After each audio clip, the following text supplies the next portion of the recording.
Hello and welcome to Ikulu Weekly. President William Ruto undertook official visits to Spain and the United Kingdom. He began his tour in Sevilla, Spain, by holding bilateral talks with Ukrainian Prime Minister Denis Shmyhal on the sidelines of the 4th International Conference on Financing for Development. The two leaders reaffirmed their shared commitment to promoting regional and global stability through peacekeeping, mediation, and multilateral diplomacy, principles grounded in United Nations Charter and a rules-based international order. While in Sevilla, President Ruto also met with European Bank for Reconstruction and Development President Odile Renard Basso. Their discussion focused on strengthening collaboration in climate finance, promoting green investment, and organizing an investors' conference in Nairobi later this year. Additionally, President Ruto engaged in high-level bilateral talks with several leaders, including Spanish Prime Minister Pedro Sanchez, Armenian President Ivan Khachaturian, Polish President Andrzej Duda, and Germany's Federal Minister for Economic Cooperation and Development, Reem Albali Radovan. In a separate meeting with His Majesty King Philip VI of Spain, the two leaders discussed expanding trade relations and supporting regional peace initiatives.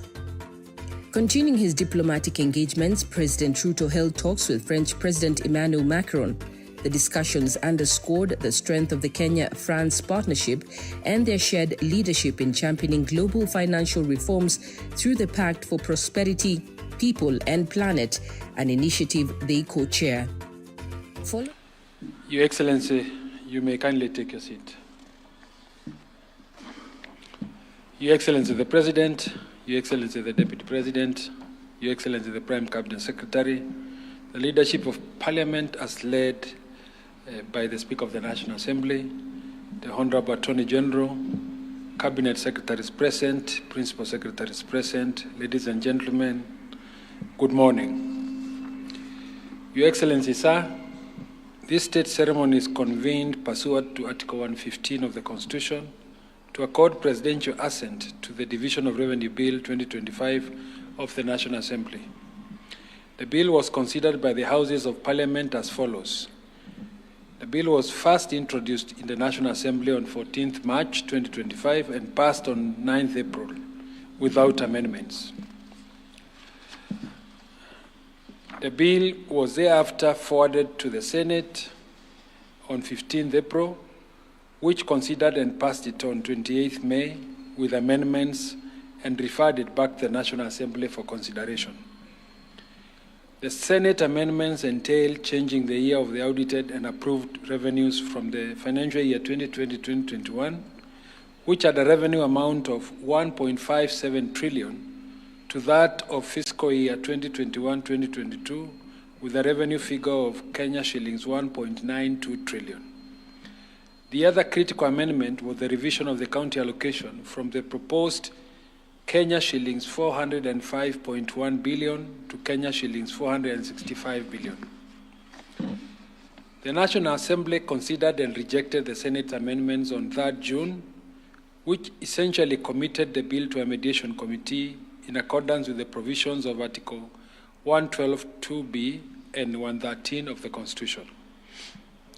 The National Assembly and the Senate considered and approved the version of the bill proposed by the Mediation Committee on 19th June and 30th June, respectively, thereby concluding the bicameral consideration of the bill. Your Excellency, the bill proposes a shareable revenue of Kenya shillings 2.835 trillion between the two levels of government by allocating the national government Kenya shillings 2.419 trillion and the county governments 405.1 billion.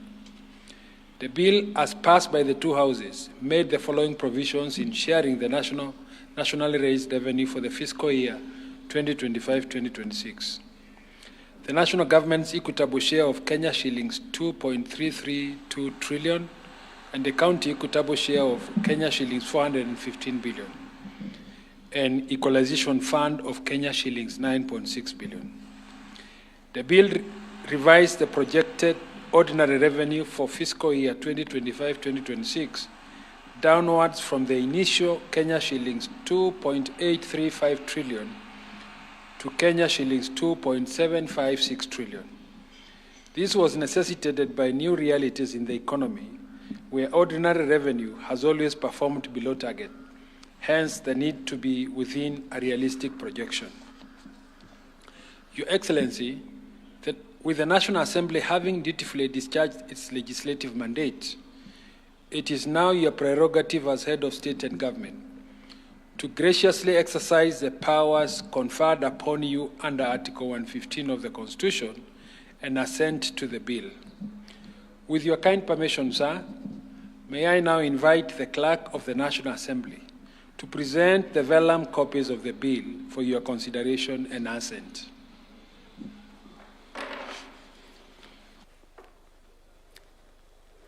Your Excellency, I have the instructions of the Speaker of the National Assembly and the Speaker of the Senate to place before you the vellum copies of the Division Revenue Bill for your assent. This bill, Your Excellency, was introduced in the National Assembly by the member for Alego Usonga, who is also the chairman of the Budget and Appropriations Committee, has gone through the legislative ping-pong process of the two houses, eventually having been passed through a mediated process. The ping-pong process, Your Excellency, necessitated a mediation process wherein the two speakers appointed a committee to spearhead the mediation so as to share the revenue amongst the national government and the county levels of government. At the table of sharing the revenue was the national government and its corporate entity, that is the national executive, parliament, and the judiciary, and the 47 counties. The Senate insisted on 465 billion, and the National Assembly had its figure of 405 billion. Having been advised by the National Treasury, given the revenue projections, the two houses agreed to give the counties 415 billion, which is to be shared after using the new formula now, Your Excellency, which has been agreed by the two houses at the fourth generation formula. That amount will be shared amongst the 47 counties using the County Allocation Revenue Bill, which will be introduced upon the publication of this bill, Your Excellency. The national government has been allocated 2.3 trillion, which has already been appropriated under the Appropriation Act, which you assented to last week, and that was done after the two houses have agreed on the figure. There is also an amount, Your Excellency, which has been set aside to assist in equalization, which is 9.3 billion, Your Excellency, which has been set aside for equalization fund.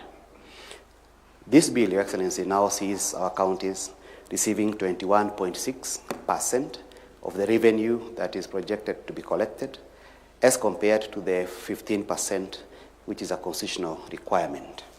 Your Excellency, the counties have also been cushioned from any reduction in revenue collected, so that should there be any disruption of the economy, is the national government that's likely to suffer, as opposed to our 47 county governments, Your Excellency. Your Excellency, you recall last year when that happened, we had to amend the Division of Revenue Bill at that time so that the two levels of government at that time could share the loss that was occasioned by low collection of revenue because of disruption of the economy. This time, Your Excellency, the two houses have agreed to cushion the counties from that provision, Your Excellency. Your Excellency, this means that this bill now having been assented to, it will pave way for introduction of the County Allocation Revenue Bill to share the money amongst the 47 counties, Your Excellency. Permit me, Your Excellency, to now retire my commission for the day at this point. Thank you. Thank you, sir. Your Excellency's assent, the bill is now formally entered into the role of laws of the Republic of Kenya. By your signature, sir, they have acquired the full legal force and become a part of the country's body of laws. Your Excellency, as we draw this ceremony to a close, may I most graciously invite you to present a signed copy of the Act to His Excellency the Deputy President who shares with you the heavy burden of steering the management of the nation as your principal assistant. If it pleases you, sir, you may also kindly present copies to the Prime Cabinet Secretary, to the Attorney General for publication into law, and to the Cabinet Secretary for the Treasury for implementation. As a symbolic reaffirmation of the interdependence between the legislature and the executive in the governance of public affairs, Your Excellency may graciously present copies of the Act to the Speaker of the National Assembly, the Leader of the Majority Party in the National Assembly, and other members of Parliament present and all esteemed state officials in attendance.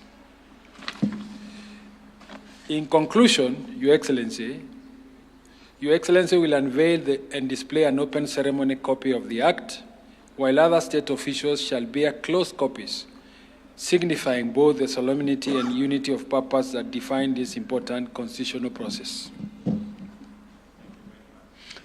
I thank you, Your Excellency.